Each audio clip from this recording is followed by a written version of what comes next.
Just একটা দুইটা ভুল হতেই পারে, রান্না করতে গিয়ে লবণ কম বেশি হতেই পারে, দুই একটা কথা স্লিপ অফ টাং হতেই পারে, একটা কাজ করতে গিয়ে সামান্য মিস্টেক হতেই পারে। We are human being and it's really natural for us to make mistake. একটা মানুষ মানে তো ভুল হতেই পারে, ইনসান মানেই তো ভুলে যাওয়া। অতএব সামান্য একটু কাজের ভুল ত্রুটি হলে যে বেশি শাসন করে, যে বেশি ভাব দেখাতে চায়, প্রভাব বিস্তার করতে চায়, সে আসলে বীর পুরুষ নয়, সে আসলে কাপুরুষের সন্তান। ঠিক কিনা বলেন?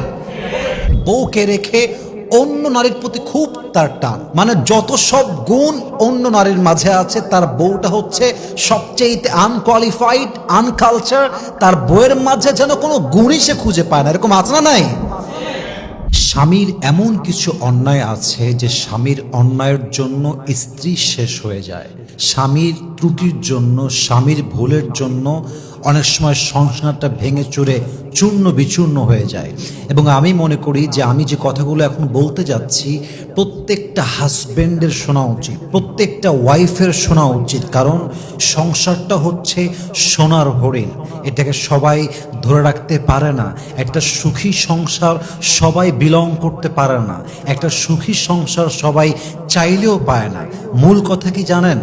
দুনিয়াতে যে সুখী সংসার পেয়েছে সে দুনিয়াতে একটা জান্নাতের এক টুকরা বাগান খুঁজে পেয়েছে। ঠিক কিনা বলেন? সংসারের সুখটাই হচ্ছে আসল সুখ। বাহিরের জীবন তো আসলে কোনো জীবনই না। আপনি যেখানেই যান, যেখানেই কাজ করেন, আপনি বড় অফিসার হতে পারেন, বড় বস হতে পারেন, আপনি একজন বড় বিসিএস ক্যাডার হতে পারেন, বড় একজন ফেমাস ব্যক্তি হতে পারেন, দিন শেষে ফিরতে হবে বাসাতেই। ঘরই আপনার আসল জায়গা, সংসারটাই আসল জায়গা। এবং আমার মনে হয় অনেক সময় পুরুষের ভুলের জন্য নারীরা ভেঙে চুরে চূর্ণ বিচূর্ণ হয়ে যায়, এবং অনেক সময় পুরুষের ভুলের জন্য সংসারটা ভেঙে চুরে তছনছ হয়ে যায়। ঠিক কিনা বলেন?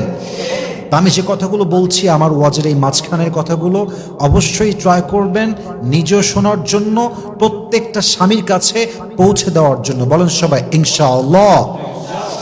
এক নাম্বার, স্বামীর যেই ভুলের জন্য স্ত্রী নষ্ট হয়ে যায়, বউ নষ্ট হয়ে যায়, সংসার নষ্ট হয়ে যায়, তার বিশেষ এবং অন্যতম প্রথম কারণ হচ্ছে অতিরিক্ত শাসন করা, অতিরিক্ত রেস্ট্রিকশন তৈরি করা।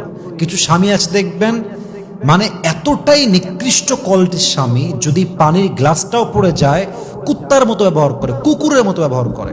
আজীব একটা অবস্থা। জাস্ট একটু লবণ কম হয়ে গিয়েছে অমানুষের মতো আচরণ করে। এটা একদম জঘন্যতম স্বামী। জাস্ট একটা দুইটা ভুল হতেই পারে, রান্না করতে গিয়ে লবণ কম বেশি হতেই পারে, দুই একটা কথা স্লিপ অফ টাং হতেই পারে, একটা কাজ করতে গিয়ে সামান্য মিস্টেক হতেই পারে। We are human being and it's really natural for us to make mistake. একটা মানুষ মানে তো ভুল হতেই পারে, ইনসান মানেই তো ভুলে যাওয়া। অতএব সামান্য একটু কাজের ভুল ত্রুটি হলে যে বেশি শাসন করে, যে বেশি ভাব দেখাতে চায়, প্রভাব বিস্তার করতে চায়, সে আসলে বীর পুরুষ নয়, সে আসলে কাপুরুষের সন্তান। ঠিক কিনা বলেন? এটা মাথায় রাখতে হবে। শাসন করেন, বউকে আপনি রেস্ট্রিকশনে রাখেন, ওর মোবাইল ফোন রেস্ট্রিকশনে রাখেন, ওর ফেসবুক রেস্ট্রিকশনে রাখেন, সব কিছু লিমিট রাখেন। কিন্তু প্রত্যেক জিনিসের একটা লেভেল আছে। বেশি ঘাটতে গেলে ভেঙে যাবে, বেশি ঘুরাইতে গেলে ছিঁড়ে যাবে, শেষ হয়ে যাবে। সব কিছুর ভিতরে একটা লিমিট আছে। বাড়াবাড়িতে কোনো কাজ সুন্দর হয় না। অতএব যেই স্বামী অতিরিক্ত শাসন করতে যায়, দেখবেন একটা সময় গিয়ে বউটার সংসারের প্রতি টান, মায়া, ভালোবাসা সব শেষ হয়ে যায়। ঠিক কিনা বলেন? এটা করা যাবে না। অতিরিক্ত শাসন আল্লাহ রসুল কখনো করেন নাই। আল্লাহ রসুল প্রথম ধাপে বোঝাতেন, ভালোবেসে বোঝাতেন যে কাজটা this is not good for you, don't do it. এটা করতে যেও না, এটা তোমার জন্য হবে না। এটা আমি স্বামী হিসেবে তোমাকে বুঝাই বললাম। নেক্সট টাইম বোঝে নাই, আর একটু শাসন করেছে। থার্ড টাইম বোঝে নাই, আর একটু ধমক দিয়েছে। তারপরেও বোঝে নাই, বেড আলাদা করে দিয়েছে। তারপরেও বোঝে নাই, আবার বুঝিয়েছে। কিন্তু কখনো আল্লাহ রসুল অমানুষের মতো ব্যবহার করে নাই। ঠিক কিনা বলেন? বুঝাইতে হবে। আপনার অতিরিক্ত শাসনে সংসারটা আপনার ভাঙতে পারে। এক নাম্বার মিস্টেক। দুই নাম্বার হচ্ছে, কিছু স্বামী আছে আপনারা দেখবেন যে বউকে রেখে অন্য নারীর প্রতি খুব তার টান, মানে যত সব গুণ অন্য নারীর মাঝে আছে, তার বউটা হচ্ছে সবচেয়ে আনকোয়ালিফাইড, আনকালচার। তার বউয়ের মাঝে যেন কোনো গুণই সে খুঁজে পায় না। এরকম আছে না নাই? সবচেয়ে অধম স্বামী এটা। সবচেয়ে বোকা স্বামী এটা। মাথায় রাখবেন, চালাক স্বামী যে হয়, বুদ্ধিমান স্বামী যে হয়, সে অলওয়েজ বউয়ের প্রশংসা করে। কারণ সে জানে বাহিরের মেয়ে, ঘরের বউ, বাহিরের মেয়ে যতই সুন্দরী হোক ওইটা আমার বউ নয়, আর আমার ঘরের বউ যাই হোক না কেন এটাই আমার আসল জায়গা, এটাই আমার আপন মানুষ, ঠিক কিনা বলেন? তা আপনি যখন বুঝবেন যে বউটাই দিন শেষে আপনার আসল জায়গা, সেই খাওয়াবে, সেই পড়াবে, সেই যত্ন করবে, তখন আপনি বুঝবেন যে বউটাকে আপনার প্রশংসা করতে হবে। আর বড্ড বোকা সেই স্বামী, যে স্বামী সারাদিন বউয়ের সামনে পর নারীর প্রশংসা করতেই থাকে, আসক্তি প্রকাশ করতেই থাকে। ইভেন আপনি জানলে অবাক হবেন, অনেক স্বামী ওপেনলি বউয়ের সামনে বসে মেসেঞ্জারে, হোয়াটসঅ্যাপে, ইমোতে, স্ন্যাপচ্যাটে, ইনস্টাগ্রামে বউয়ের সামনে বসে বসে পরকিয়া করে, বউয়ের সামনে প্রকাশ্যে। বউটা বেচারা অসহায়, কি করবে? কিছু করতে পারে না, চুপচাপ বসে সহ্য করে আর হজম করে। ইভেন আমার মনে হয় বাংলাদেশে 80% সংসার, বলতে গেলে 90% সংসার টিকে আছে জাস্ট নারীর ধৈর্য এবং চুপ থাকার উপরে, ঠিক কিনা বলেন? মানে নারী কথা বলতে শুরু করলেই সংসার শেষ, নারী প্রতিবাদ শুরু করলেই সংসারটা ভেঙে যাবে। জাস্ট নারী সবর করে বোবার মতো চুপচাপ বসে আছে বিধায় সংসারটা টিকে আছে। That's a true fact. এটা বিশ্বাস করলেও সত্য, বিশ্বাস না করলেও সত্য, বাস্তব কথা আপনাকে বললাম।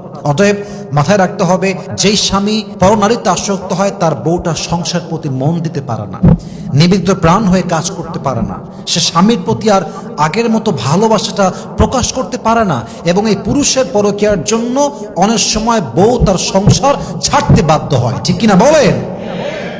3 নাম্বার ভুল, যেটা মারাত্মক মারাত্মক বাজে কথা, অনেক স্বামী দায়িত্বহীন এবং যত্নশীল নয়।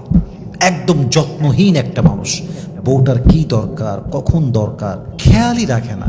বছরের পরে বছর পার হয়ে যায়, নতুন জামা কিনে দেয় না, একটা ভালো জায়গায় রাখতে সামর্থ্য আছে, রাখতে চায় না, সামর্থ্য আছে ভালো কিছু কিনে দেয় না, সামর্থ্য আছে কোথাও ঘুরতে নিয়ে যায় না। এরকম স্বামী আছে না নাই?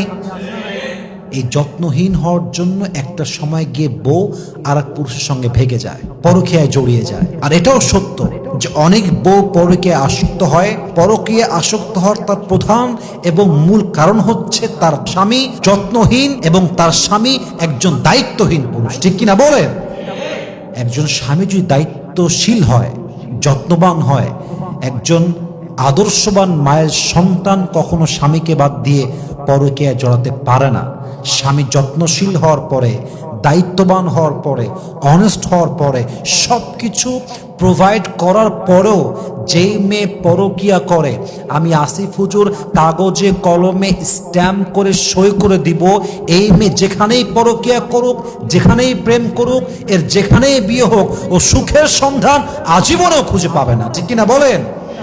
আল্লাহ কাউরে ধরে না, ধরলে আল্লাহ ছাড়ে না। আপনি চিট করবেন আর ভাববেন যে আমি খুব সুখে থাকবো, লাঞ্ছনা আপনার জীবনের একটা অত্যাবশ্যকীয় পার্ট হয়ে যাবে।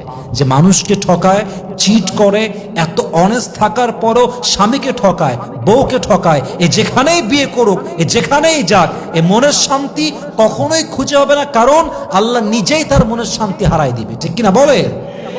অতএব অতিরিক্ত শাসন করতে যাবেন না, পরকীয়া জড়াবেন না, দায়িত্বশীল হবেন, যত্নশীল হবেন। আপনি দ্বিতীয় বিয়ে করবেন, করেন, তৃতীয় বিয়ে করবেন, করেন, 4 নাম্বার বিয়ে করবেন, টাকা আছে, সামর্থ্য আছে, and you are physically able to do it, আপনার শারীরিক শক্তিও আছে, আপনি করেন। কিন্তু দ্বিতীয় বিয়ে করে আপনি প্রথম বউকে মাইনাস করে দিবেন, ভুলে যাবেন, যত্ন নেবেন না, এটা পুরুষত্বের পরিচয় নয়, এটা কাপুরুষের পরিচয়, ঠিক কিনা যুবক ভাইরা? আল্লাহ প্রত্যেকটা স্বামীকে এই অন্যায়গুলো থেকে বাঁচার তৌফিক দান করুক, পড়েন সবাই আমিন।